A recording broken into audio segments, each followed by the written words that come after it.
और बंगाल के हावड़ा से भारत 24 एक्सक्लूसिव, जहां हिंसा वहां पर पहुंचा सबसे पहले भारत 24। हावड़ा में हिंसा की बात की तस्वीर देखिए। पहली तस्वीर में आप देखेंगे लोगों के घरों में पत्थरबाजी की गई। पत्थरबाजी से लोगों के घरों के शीशे तक टूट गए। वहां पर जो मॉल्स बने हुए वो तोड़ दिए गए। वहां जो क्लिनिक्स थे, डॉक्टर के क्लिनिक्स, उन क्लिनिक्स तक के ऊपर पत्थरबाजी की गई है।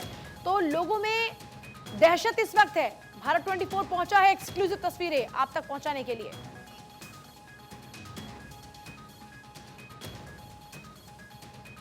हम उसी बिल्डिंग पर मौजूद है जहां से कई तस्वीरें सोशल मीडिया पर छा गई, क्योंकि यहां पर जो लोग रह रहे हैं उन्होंने अपने कैमरे में कैद किया वो हिंसा, वो उन उपद्रवियों को जो इस वक्त जेल में है। आप देखिए किस तरीके से यही पूरा वो इलाका है जहां पर पथराव हुआ था।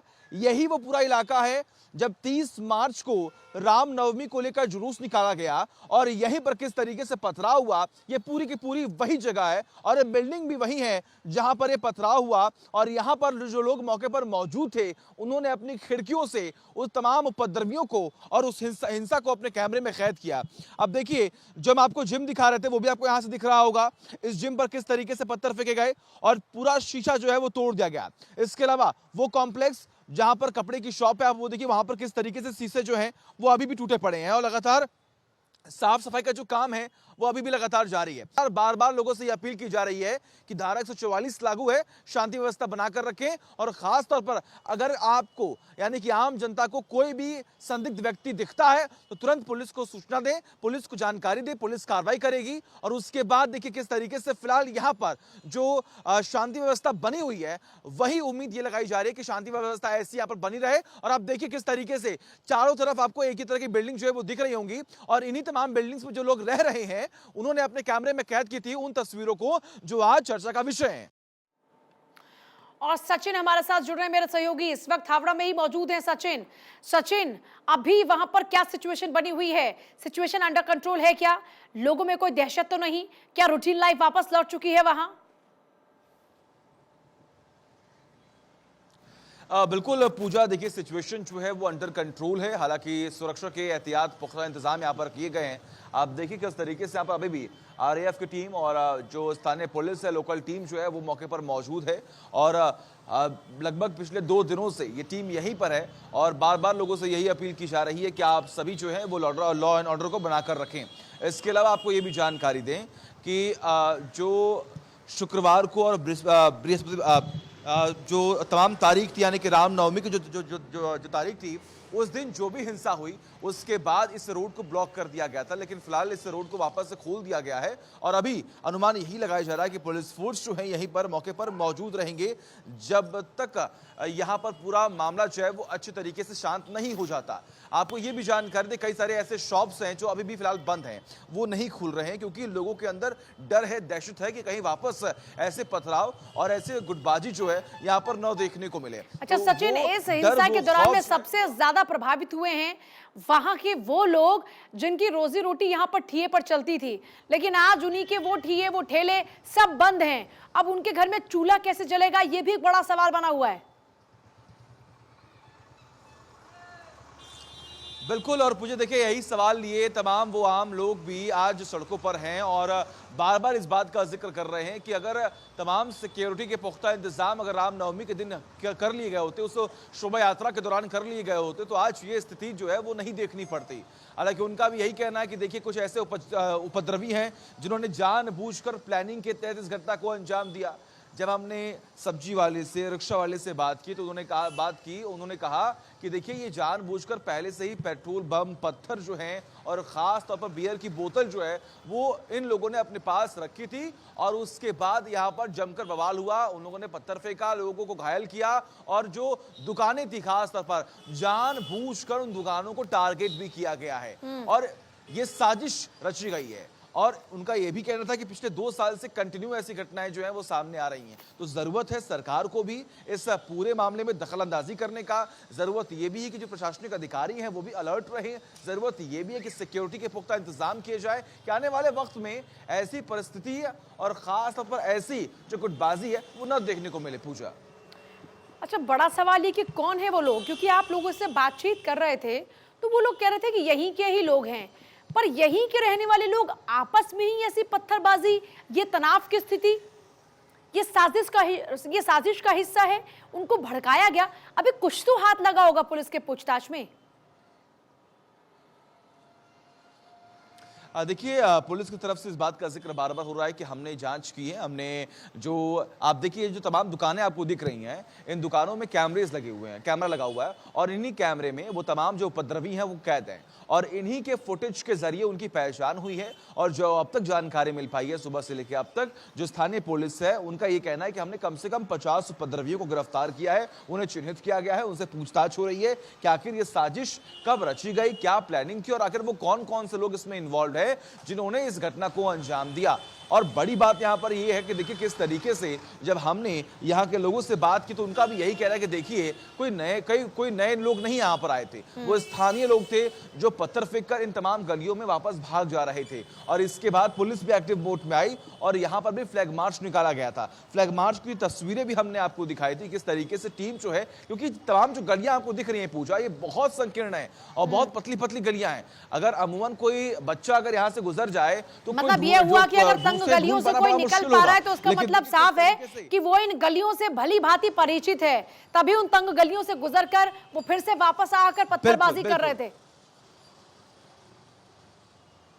जी बिल्कुल पूजा, देखिए, और इसीलिए अगर हम बात करें तो बार बार पुलिस की तरफ से भी इन तमाम गलियों में फ्लैग मार्च निकाला गया था। और अभी भी आप देखिए किस तरीके से जितनी भी गलियां आपको दिखाई दे रही होंगी, यानी कि लगभग ये 1 किलोमीटर का पूरा रास्ता है जहां पर ये पत्थरबाजी हुई है। और इस 1 किलोमीटर के रास्ते में कम से कम नहीं भी तो 8 से 9 जो संकीर्ण गलियां हैं वो मौजूद है यहाँ पर, आप खुद सोचिए। और इसके बाद पूरा का जो पीछे का जो पॉपुलेशन है, यानी कि बहुत ही ज्यादा संकीर्ण एरिया है और कंजेस्टेड पूरा एरिया है। और इसी में तमाम वो लोग जो पत्थर फेंककर भाग रहे थे उनकी भी खोजबीन जो है वो शुरू की गई थी और पुलिस ने भी जांच की है, पुलिस ने भी उन्हें पकड़ा है। और बार बार लोगों से भी यही अपील की जा रही है कि आप सभी लोग शांति व्यवस्था बनाकर रखें।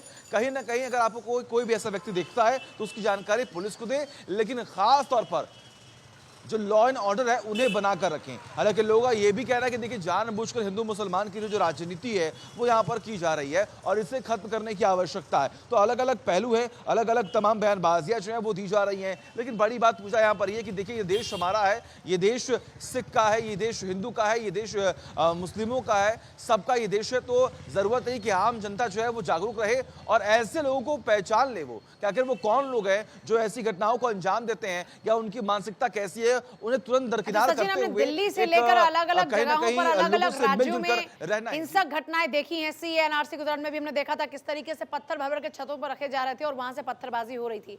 अभी हम यहाँ पर एक और तस्वीर देख रहे हैं जो 30 तारीख की है। छत पर से खड़े होकर कुछ लोग पत्थर फेंक रहे हैं। क्या उन छतों पर भी कुछ और निशान मिले हैं कि पहले से ही पत्थरों को वहां पर इकट्ठा किया गया था और ये पहले से ही साजिश की गई थी कि जब इस तरीके से यहाँ पर जुलूस निकलेगा और जैसे ही इफ्तार का वक्त होगा, अजान का वक्त होगा, उस दौरान में ये पूरी हिंसा भड़काई जाएगी? कुछ इसके इस तरीके के सबूत मिल रहे हैं क्या वहां? देखिए पूजा, फिलहाल पुलिस जो है अभी हर एक पहलू की जांच कर रही है और अभी हमने आपको दिखाया भी था कि आखिर ये जो बिल्डिंग जो लगातार अलग अलग वीडियोस में बहुत वायरल है, यही वो बिल्डिंग है और जहां पर हमने सबसे ऊपर पहुंचकर वहां से तमाम तस्वीरें दिखाई थी। और ऐसी तमाम अलग अलग बिल्डिंग्स है जहां पर पुलिस ने अपनी टीम को बैठा रखा है जो लगातार जांच कर रही हैं। और जैसा कि आपने जिक्र भी किया, कई ऐसे छत हैं जहां पर पत्थर के टुकड़े और प्लास्टिक बॉम्ब्स जो हैं और बियर की बोतल्स जो है वो बरामद हुई हैं। तो पुलिस अब लगातार ये जांच कर रही है कि आखिर तमाम जो चीजें हैं वो वहां तक पहुंची तो कैसे पहुंची। और तमाम जो सोसाइटीज आपको दिख रही हैं वहां पर भी कैमरेज लगे हुए हैं, कैमरा जो है वो लगा हुआ है। अब थोड़ा समय जो है वो लगने वाला है, पुलिस की तरफ से इस बात का जिक्र भी हो रहा है कि देखिए थोड़ा समय लगेगा क्योंकि हम नहीं चाहते कि कोई बेकसूर जो है इस मामले में फंसे और इसीलिए फूक कर कदम हम रख रहे हैं। लेकिन हाँ, पुलिस ने इस बात का भी जिक्र किया कि जो भी साजिश करता है, जो भी उपद्रवी हैं और जो खास तौर पर कल्पित है उसे बख्शा नहीं जाएगा, उसके खिलाफ सख्त एक्शन लिया जाएगा और एक नजीर पेश की जाएगी। जी पूजा, देखिए बिल्कुल यहाँ पर जिस तरीके की तमाम तस्वीरें सचिन दिखा रहे हैं उससे एक बात तो स्पष्ट है कि यहाँ पर लग रहा है कि पहले से सबकी प्लानिंग की गई थी, ये कुछ भी स्पॉन्टेनियस नहीं हुआ था, यहाँ पर इसकी पहले से साजिश रची गई थी। अच्छा, इसको लेकर पुलिस, जाहिर सी बात है क्योंकि मामला बहुत सेंसिटिव है सचिन, तो पुलिस फूक कर ही कदम रख रही होगी क्योंकि उनके भी किसी कदम से वहाँ पर फिर से माहौल खराब हो सकता है। लेकिन क्या इस पूरे मामले को लेकर अभी पुलिस कुछ बता पा रही है, कुछ कहने को तैयार है कि आखिरकार कौन वो लोग हैं जिन लोगों के कारण या जिन लोगों के इशारे पर ये वहाँ पर पूरी हिंसा फैलाई गई? क्योंकि आमतौर पर हमने देखा है कि पश्चिम बंगाल में इस तरीके की ये जो राजनीति है वो होती रही है। हाँ बिल्कुल, देखिए पूजा, अभी तक तो कोई भी ऑफिशियल स्टेटमेंट जो है वो उनकी तरफ से नहीं दिया गया है, क्योंकि कोई बात करने को राजी ही नहीं है। हालांकि आम जनता को भी इस बात के लिए कह दिया गया कि आप कोई भी गलत बयानबाजी जो है फिर कोई भी गलत स्टेटमेंट जो है वो आम जनता के बीच में नहीं देंगे। इसीलिए आपको जानकारी दें कि बड़ी मुश्किल से हमने कुछ लोगों को के पास गए और हमने उनसे बात की, क्योंकि धारा 144 लागू है और बार बार यहाँ पर पुलिस जो है वो गश्त कर रही है और लोगों से ये अपील करे कि आपको एक जगह इकट्ठा नहीं होना है, वरना आपके खिलाफ सख्त एक्शन भी होगा। हालांकि ऑफिशियल्स ने भी इस बात का जिक्र कर दिया कि देखिए तमाम जो गली चौराहे हैं वहां पर सुरक्षा के पुख्ता इंतजाम तो कर दिए गए, लेकिन जैसा कि आपने कहा कि ये पूरा मसला है वो बहुत ही सेंसिटिव है और आम जनता के बीच में सबसे बड़ा कंसर्न ये है पूजा कि पिछले 2 से ढाई सालों में लगातार ऐसी घटनाएं जो है वो बार बार होती रहती हैं। तो जरूरत यह है कि आखिर इसके पीछे की वजह क्या है और आखिर वो कौन लोग हैं जो ऐसी घटनाओं को अंजाम बार बार दे रहे हैं। अच्छा, जो एक बात हम देख पा रहे हैं सचिन, जहां पर आप इस वक्त खड़े हैं यहीं पर ये पूरी हिंसा भी हो रही थी, यहीं पर बसेस भी चल रही हैं, यहीं पर ही मेन मार्केट भी है, यहीं पर रेजिडेंशियल एरिया भी है। तो अपने आप में ये बहुत ही कॉम्प्लिकेटेड सिचुएशन है कि जो इतना बिजी रास्ता है वहां पर ऐसी प्लानिंग कर ली जाती है, तो ये तो बहुत बड़ा फेलियर है एक तरीके से।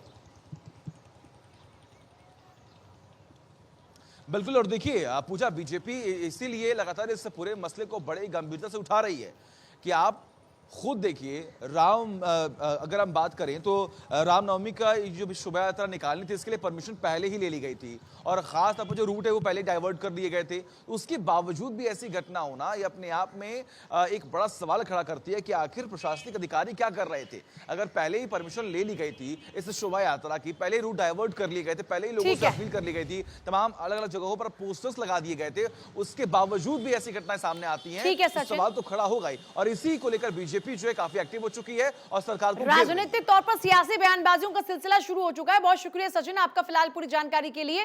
तमाम तस्वीरें आपसे आगे भी अपने दर्शकों तक पहुंचाते रहेंगे।